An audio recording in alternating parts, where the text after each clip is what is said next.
चुनाव कैसे हिंदू और मुसलमान करने की कोशिश की जा रही है। आज नीतीश राणे ने एक वीडियो शेयर करते हुए बीएमसी चुनाव में वोट जिहाद का आरोप लगा दिया। तो मुंबई बीजेपी के अध्यक्ष अमित साटम पहले ही ऐलान कर चुके हैं कि मुंबई में किसी खान को मेयर नहीं बनने देंगे। इस पर उद्धव ठाकरे ने बीजेपी पर हमला करते हुए कहा कि ऐसा कोई चुनाव नहीं जिसमें बीजेपी हिंदू मुसलमान ना करती हो। जबकि बीएमसी चुनाव में एंट्री करते हुए एआईएमआईएम नेता अकरबुद्दीन ओवैसी ने कहा कि मुसलमान इस मुल्क का किराएदार नहीं है, इसलिए न मुल्क छोड़ेंगे, ना मस्जिद और ना ही नकाब छोड़ेंगे।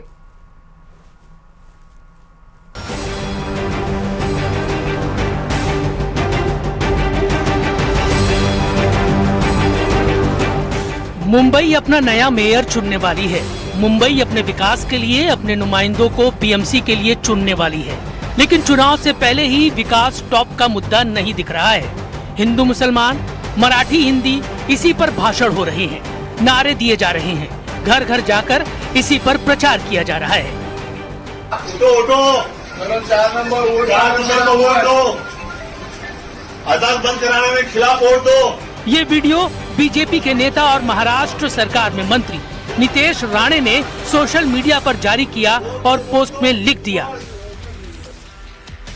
अगर ये वोट जिहाद नहीं है तो और क्या है। हिंदू राष्ट्र में नीतीश राणे का ये सवाल सियासत में उस सिरे को छूता है जिसे सांप्रदायिकता कहते हैं, लेकिन ये बीजेपी तक ही सीमित नहीं है।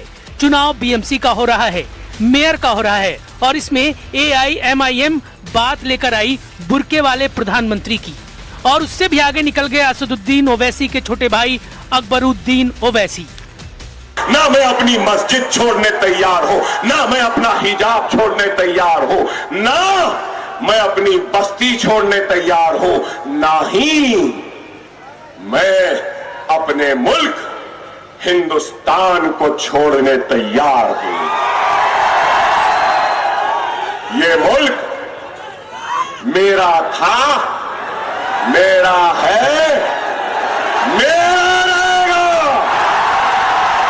मैं इस घर का किराएदार नहीं हूं, मैं इस घर का मालिक हूं। जितना ये मुल्क मोदी का है उतना ये मुल्क अकबरुद्दीन ओवैसी का भी है। हिंदू मुसलमान का ये सिलसिला हिंदुस्तान की सियासत के साथ चल रहा है, लेकिन जिस शिवसेना की शुरुआत हिंदुत्व के उद्घोष से शुरू हुई थी, उस शिवसेना का एक टुकड़ा अब सेक्युलर बनने की कोशिश भी दिखाता है और साथ ही खुद को हिंदुओं का सबसे बड़ा झंडा बरदार बताता है।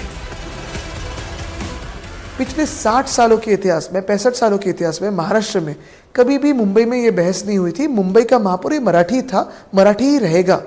ये बहस किसने छेड़ी?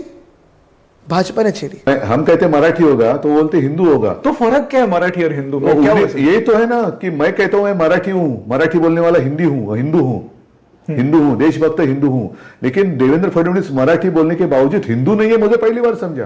क्योंकि वो फर्क कर रहे हैं।